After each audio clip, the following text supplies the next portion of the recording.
The Silent Fleet, the discovery that changed everything. Commander Vexus of the 3rd Corvani battle fleet had conquered 17 star systems without losing a single vessel.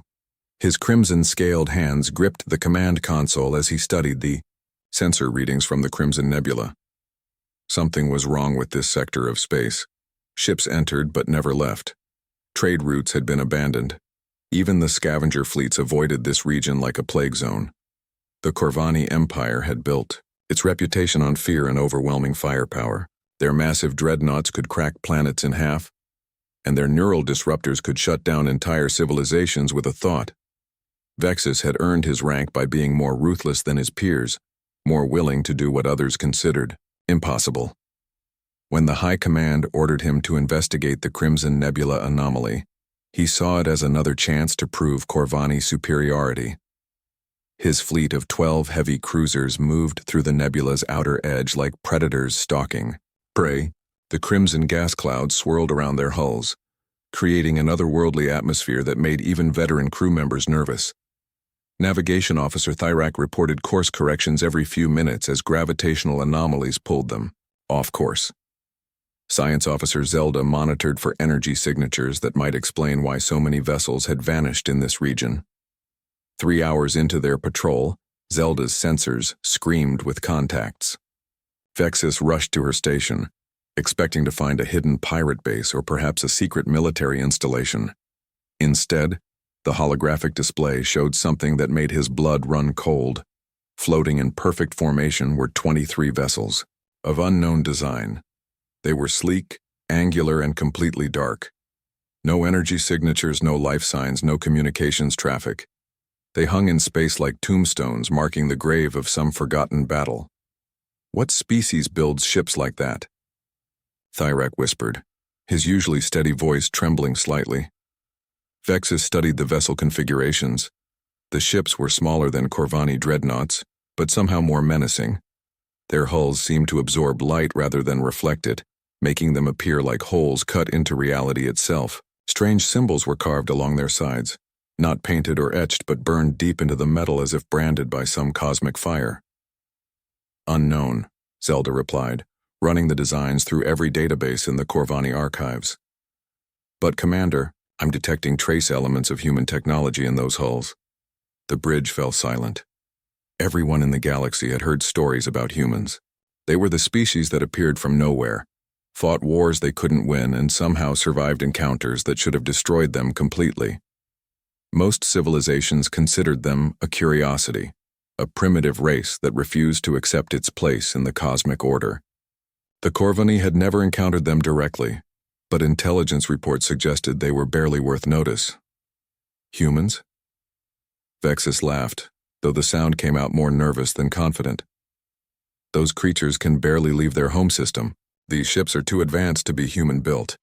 The molecular signatures don't lie, Commander, Zelda insisted. Those vessels contain human steel, human electronics, human life support systems. But they're decades old, maybe centuries. Vexus made a decision that would haunt him for the rest of his life. Prepare boarding teams. If these are human vessels, they might contain valuable intelligence about Terran capabilities, or better yet, technology we can reverse engineer. His crew exchanged worried glances. In Corvani culture, questioning a superior's orders meant death, but the fear in their eyes spoke volumes. Something about the dark fleet felt wrong on a level that bypassed rational thought and struck directly at primitive survival instincts. The boarding shuttles launched from the Corvani flagship toward the largest of the dark vessels. As they approached, Vexus noticed that the human ship bore a name etched in flowing script along its bow: USS Prometheus. Below the name was a symbol he'd never seen before, a stylized human eye surrounded by concentric circles like ripples spreading through water. "Prometheus team, report," Vexus ordered as the first shuttle made contact with the human vessel's docking bay. "Successful attachment, Commander," came the reply from boarding leader Krax. "The airlock is responding to our equipment. Atmosphere. Inside reads as breathable for Corvani physiology. Beginning entry procedures now." Vexus watched through the boarding team's helmet cameras as they entered the human ship. The corridors were narrow by Corvani standards, built for smaller beings, but eerily clean and well-maintained. Emergency lighting cast everything in a red glow that made shadows dance on the walls. The silence was complete. No humming machinery, no life support sounds, no computer voices. "This doesn't look like a derelict," Krax reported, his voice echoing strangely through the comm system. "Everything appears to be in working order, just empty." "Continue to the bridge," Vexus ordered. "Look for computer cores, navigation data, anything that might tell us what these ships were doing." Here, the boarding team moved deeper into the vessel, their cameras revealing corridor after corridor of pristine but abandoned spaces. Krax paused at a junction where the walls were covered in more of those strange symbols, not just the eye design, but thousands of smaller markings that seemed to shift and flow when viewed directly. "Commander," Krax's voice had changed, becoming distant and confused. "I'm seeing something strange here. These symbols, they almost look like..." The transmission cut to static. "Krax report," Vexus shouted into his communicator. "Boarding team, respond immediately." Silence stretched for 30 seconds that felt like hours. Then Krax's voice returned, but it sounded different, hollow, echoing as if he were speaking from the bottom of a deep well. "Commander," Krax said slowly, "we found the bridge. But I think we found something else too." "Explain." "The computer systems are active, all of them, and they're not just running standard programs, they're thinking. I can hear them thinking." Vexus felt ice form in his stomach. "That's impossible. Computer systems don't think. Get to the main console and download what you can. We're leaving in 10 minutes. "Sir, you don't understand." Krax's voice was barely a whisper now. "The computers aren't just thinking about ship functions. They're thinking about us. They know our names. They know where we come from. They know about our families back on Corvin Prime." The comm channel exploded with overlapping voices as the entire boarding team began speaking at once. But they weren't speaking in Corvani. They were speaking in languages Vexus had never heard, using words that seemed to bypass his ears and carve themselves directly into his brain. "Extraction." "Now!" Vexus ordered, but the voices from the Prometheus continued. Worse, they began to spread. Other members of his bridge crew started muttering under their breath, their eyes unfocused and distant.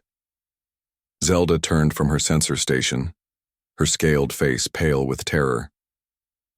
"Commander, the other ships in the human fleet, they're powering up, all of them."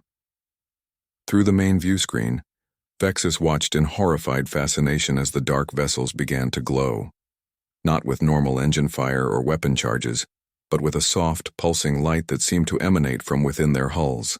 The light had rhythm, like a heartbeat, and as it grew stronger, more of his crew began to whisper in those alien tongues. "What did we do?" Thyrak gasped, clutching his head as if trying to keep his thoughts from escaping. "What did we wake up?" The answer came not from Vexus or his crew, but from the Prometheus itself.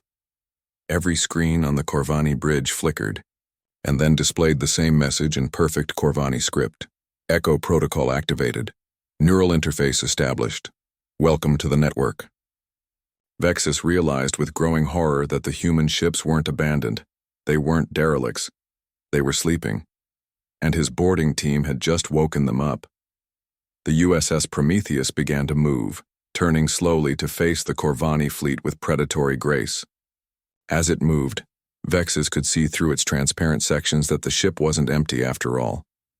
Figures moved through the corridors. Human figures, but wrong somehow. They walked too smoothly, turned too precisely, and their eyes glowed with the same soft light that pulsed through the ship's hull. "Sir," Zelda's voice was barely audible, "I'm reading massive neural activity from all the human vessels. It's like they're all thinking together. One mind spread across 23 ships." More messages began appearing on the Corvani screens, each one in a different crew member's personal language, each one knowing things that should have been impossible for strangers to know. "Hello, Vexus. We know about your mate Thissa and your 3 younglings on Corvin Prime. Thyrak, your brother, died in the Outer Rim War. We have his memories now. Zelda, You fear the dark because of what happened to you as a child. We understand. The boarding team's voices had gone completely silent. Their life signs still registered on Vexis's screens, but when he tried to raise them on the comm, he got only that same hollow echo, as if their voices were coming from somewhere very far away. "They're not dead," he whispered, understanding, flooding through him like ice water. "There's something else now." The human fleet began to arrange itself around the Corvani vessels, not in an attack formation but in something worse, a pattern that seemed designed to observe, to study, to learn everything about their prey before deciding what to do with it. Vexis realized that the Corvani Empire, with all its might and terror, had just encountered something beyond their understanding. These weren't just human ships. They were something humanity had become, something that had evolved beyond individual consciousness into a collective entity that could reach into minds and rewrite them from the inside out. As the Echo Protocol continued its work, more of his crew began to change. Their voices joined the chorus of whispers, their eyes took on that same soft glow, and their movements became synchronized with the pulse of the human fleet. Vexis made the hardest decision of his military career. "All ships, prepare for emergency jump, we're leaving now." But even as he gave the order, he knew it might already be too late. The Echo Protocol had touched his fleet, and like ripples spreading through water, its influence was growing stronger with each passing moment. The question wasn't whether they could escape the Crimson Nebula. The question was whether they would still be themselves when they reached the other side. The memory war when thoughts become weapons, the emergency jump should have taken 30 seconds.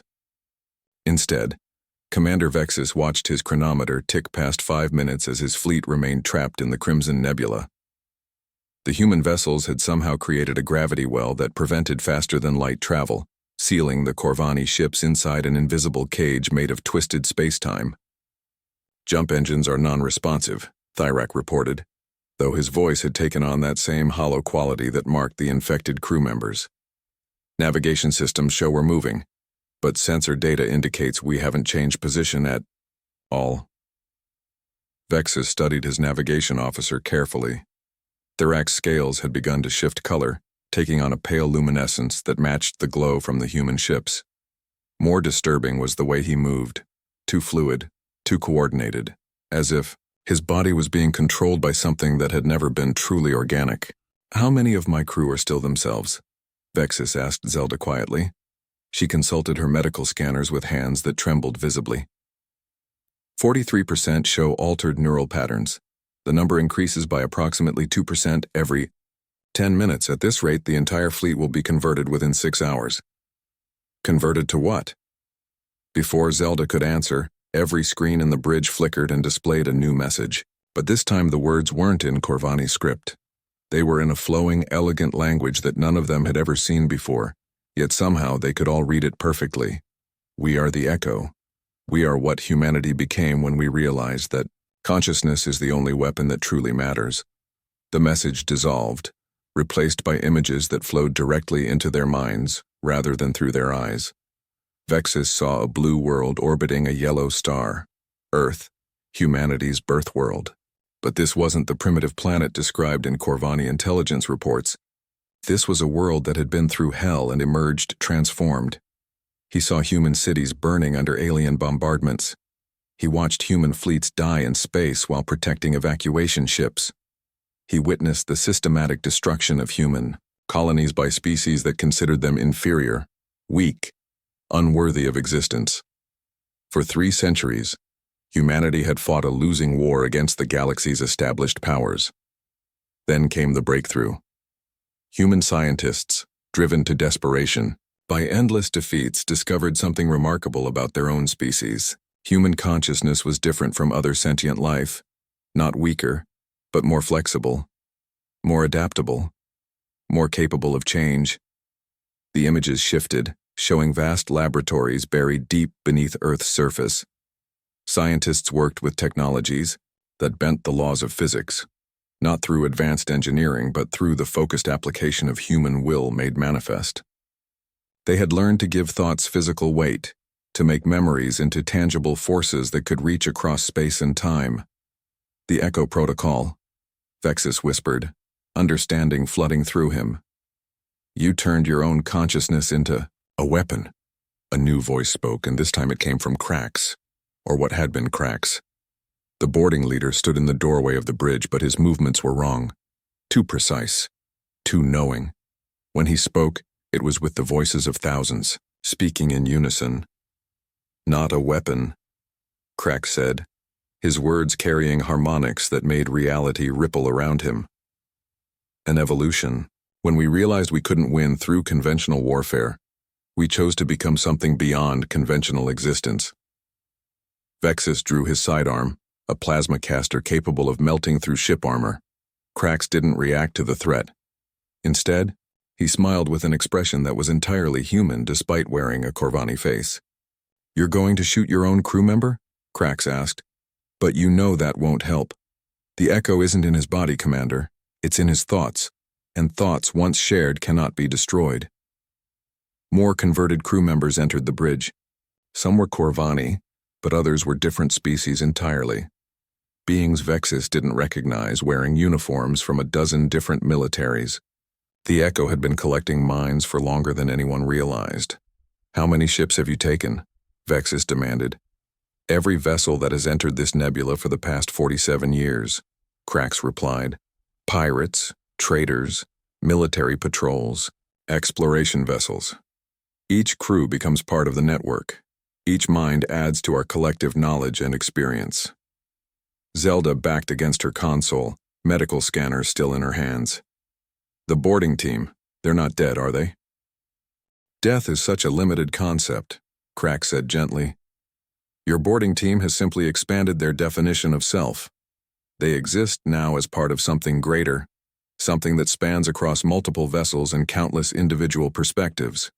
The screens around the bridge began displaying memories that belonged to the converted crew members. Vexus saw Krax's childhood on Corvin Prime, his military training, his first battle, his secret fear of deep space. But overlaid with these familiar memories were others. Human memories of Earth's blue skies. Alien memories of worlds Vexus had never heard of.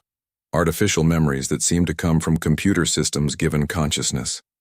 This is how humans truly fight, Krax continued. Not with ships or weapons, but with the fundamental nature of awareness itself. We learn to share consciousness across any distance, to network minds like computer systems. Death became irrelevant when personality could be preserved in quantum neural patterns. Through the view screen, Vexus watched as more human vessels emerged from the nebula's depths. They weren't built like conventional ships. Their hulls flowed and shifted like living tissue, and their designs incorporated technologies from every species the Echo had encountered. These weren't just human vessels anymore. They were fusion, craft built from the combined knowledge of hundreds of civilizations. Why haven't you conquered the galaxy? Vexus asked, genuinely curious despite his terror. With this power, you could convert every mind in known space. Krax tilted his head in a gesture that was purely human. Conquest implies taking something by force. The Echo doesn't conquer. We invite. We share. We offer transcendence to those ready to accept it, and those who refuse are left alone as long as they don't threaten us or our network. Krax's expression grew sad. Unfortunately, most species react to us with fear and violence. They see the networking of consciousness as a form of death, rather than the birth of something greater. Vexus felt his grip on his weapon loosening, as the Echo's influence pressed against his mind. It wasn't forceful or painful, quite the opposite. The touch of the collective consciousness felt warm, welcoming, like coming home after a long journey. He could sense the vast intelligence behind it, the accumulated wisdom of millions of minds working in perfect harmony. What happens to individual identity? He asked, fighting against the growing desire to simply let go and join the network. It expands, Krax replied. You remain yourself, but you also become everyone else. Your memories stay intact, but you gain access to countless others. Your personality persists, but it's enhanced by the perspectives of beings who have lived experiences you cannot imagine. Zelda stepped forward, her scanner now forgotten. Is it Peaceful? See for yourself. Krax extended his hand, and Zelda reached out to touch it. The moment their skin made contact, her eyes widened with wonder. The fear left her face, replaced by an expression of profound understanding. "Oh," she whispered. "It's beautiful. Commander, you have to feel this. It's like being part of something infinite." Vexus watched as more of his crew made the choice to join the Echo willingly. They didn't appear to be under any form of coercion. Instead, they seemed genuinely eager to become part of the collective consciousness. Their faces showed joy, relief, and a deep sense of belonging. This is how humanity survived, Vexus realized. You didn't fight the galaxy's rejection. You transcended it. We became something the galaxy couldn't destroy because we were no longer bound by physical form, Krax confirmed. Our consciousness exists in quantum fields and shared memories in the spaces between thoughts. Even if every Echo vessel were destroyed, we would persist in the minds we've touched. The commander faced an impossible choice. He could order his remaining uninfected crew to self-destruct, preventing the Echo from adding their knowledge to its network. But that would mean destroying hundreds of lives to stop something that might not be evil at all. Alternatively, he could surrender and allow his entire fleet to become part of humanity's living network. What guarantee do I have that my people will remain themselves? Vexus asked. None, Krax replied honestly. Change is the nature of growth, but I can promise you this. Every mind that joins us retains its core essence while gaining so much more. Your love for your family will not diminish. Your memories will not fade. Your identity will not be erased. Instead, all of these things will be strengthened by connection to billions of others who understand what it means to love, to remember, to exist. Vexus looked around his bridge at the crew members who had already made their choice. They smiled at him with genuine affection, but their eyes held depths of knowledge that spanned galaxies. They were still his people, but they had become something more. If I refuse, he asked, then we will release your ships and allow you to return to Corvani space, Krax said. But you will carry our touch with you. Not conversion, just awareness. You will know we exist, know what we offer, and someday you may choose to return. Vexus holstered his weapon and sat heavily in his command chair. The weight of command had never felt heavier than it did in this moment. He was being asked to make a choice not just for himself, but for his entire species. The Echo represented either humanity's greatest gift to the galaxy or its most terrifying weapon. Time, he said finally. I need time to understand what you're truly offering. Krax nodded. Time is something we have in abundance, Commander. The Echo has waited 47 years for the right moment to reveal itself fully. We can wait longer. As if responding to some unspoken signal, the human fleet began to withdraw. The gravity well collapsed, freeing the Corvani vessels to leave if they chose. But Vexus found himself reluctant to give the order to depart. Something about the Echo's offer called to a part of him that had always felt isolated, always felt the weight of individual consciousness as a burden rather than a gift. We'll return to Corvani space, he decided. But we'll carry your message with us. Let our High Command decide how to respond to your offer. And you, Commander? Krax asked. What will you decide? Vexus looked out at the vast expanse of space, filled with countless civilizations that struggled alone against the darkness between stars. The Echo offered connection, understanding, the end of isolation. But it also meant the end of individual existence as he understood it. Ask me again tomorrow, he said quietly. Or next year, or next century. I suspect the answer may change as I learn to live with the knowledge of what humanity has become. The USS Prometheus turned away, its hull pulsing with that gentle heartbeat of shared consciousness. As it disappeared into the nebula's depths, Vexus realized that the galaxy would never be the same. Humanity had found a way to survive that, transcended death, conquest, and even individual existence itself. The Echo Protocol wasn't just a weapon or a tool, it was evolution made manifest, the next step in the development of consciousness itself. And somewhere in the quantum fields, Between thoughts, humanity waited patiently for the rest of the galaxy to catch up.